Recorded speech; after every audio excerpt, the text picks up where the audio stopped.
Upaya bersih-bersih atau perampingan perusahaan BUMN terus digencarkan. Kementerian BUMN telah mengurangi jumlahnya dari yang tadinya 108 jadi tinggal 41 BUMN, yakni dengan cara menggabungkan perusahaan sejenis dan membuat induk usahanya atau yang disebut holding atau merger.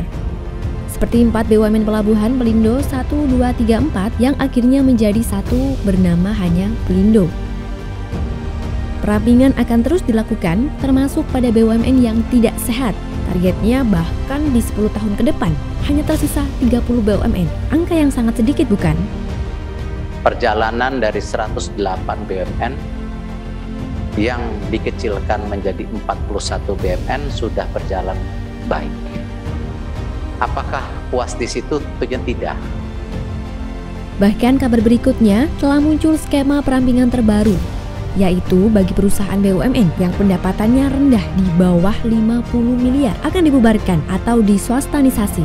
Kabar terakhir di Maret 2022 ini telah ada 3 perusahaan BUMN yang baru saja resmi bubar, yaitu sebutlah PT Industri Sandang Nusantara Persero, PT Industri Gelas Persero atau IGLAS, dan PT Kertas Kraft Aceh Persero. Kenapa kira-kira? Jumlah BUMN yang makin ramping ini pun tentu menuai banyak pertanyaan publik. Kenapa semakin banyak sekali yang dikurangi? Apakah kinerja BUMN sekarang semakin memburuk? Bagaimana pula nasib karyawannya? Mari simak jawabannya di Tanya BUMN kali ini.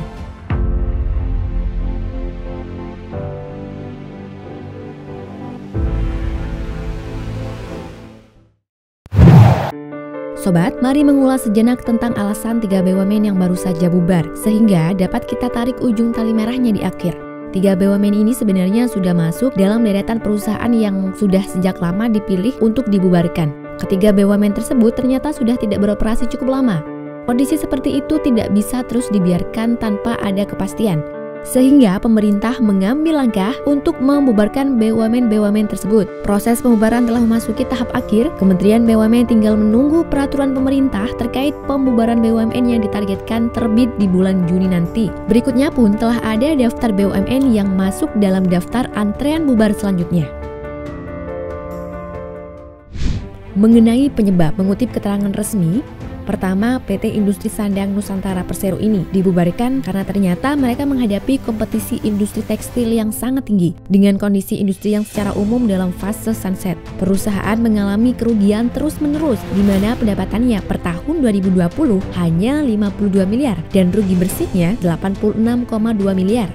Terkait dengan penyelesaian kewajiban karyawan, termasuk pesangon, akan diselesaikan melalui penjualan aset milik ISN di Grati, Jawa Timur, yang saat ini sedang dilakukan penjualannya melalui lelang.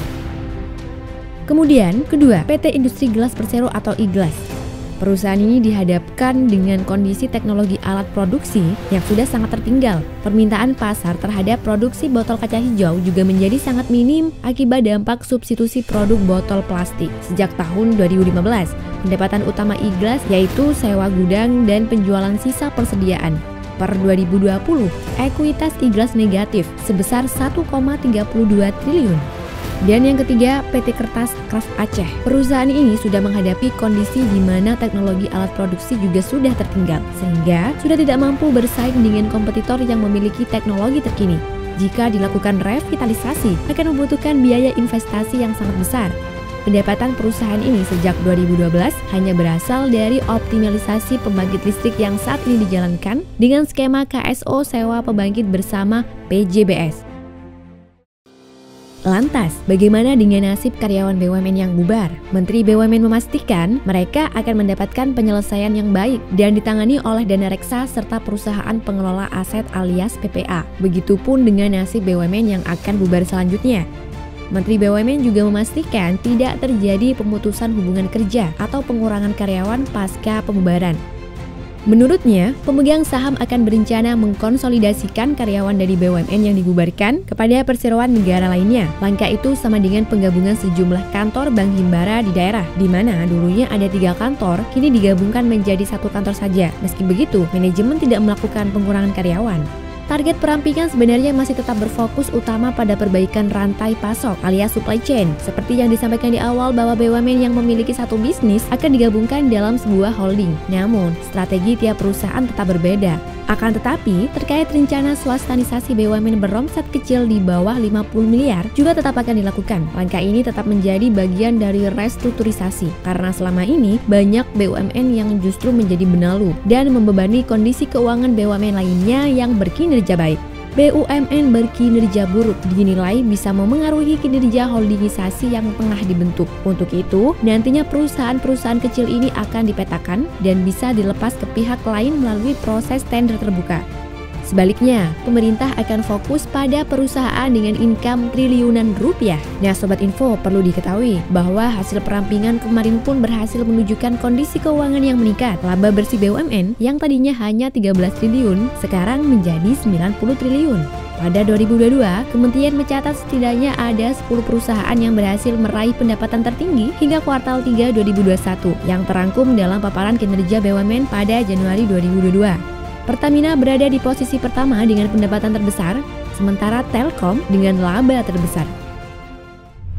Menurut Menteri BUMN hingga kini harus terus bertransformasi terutama dalam model bisnis karena negara mengharapkan perusahaan BUMN ini dapat memberikan pemasukan sebesar-besarnya.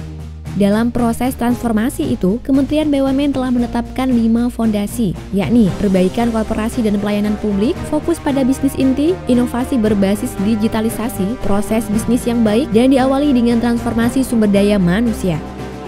Nah, Sobat Info, sejauh ini itulah ulasan mengenai pertanyaan mengapa banyak perusahaan BUMN yang dibubarkan. Terima kasih telah menyimak video kali ini. Jangan lupa klik berlangganan untuk mensupport channel ini agar tetap memberikan konten berkualitas tentang BUMN Indonesia. Bagikan pula video ini dan tuliskan di kolom komentar topik apa yang kamu ingin bahas. Ikuti terus YouTube BUMN Info agar tidak ketinggalan informasi seputar BUMN selanjutnya.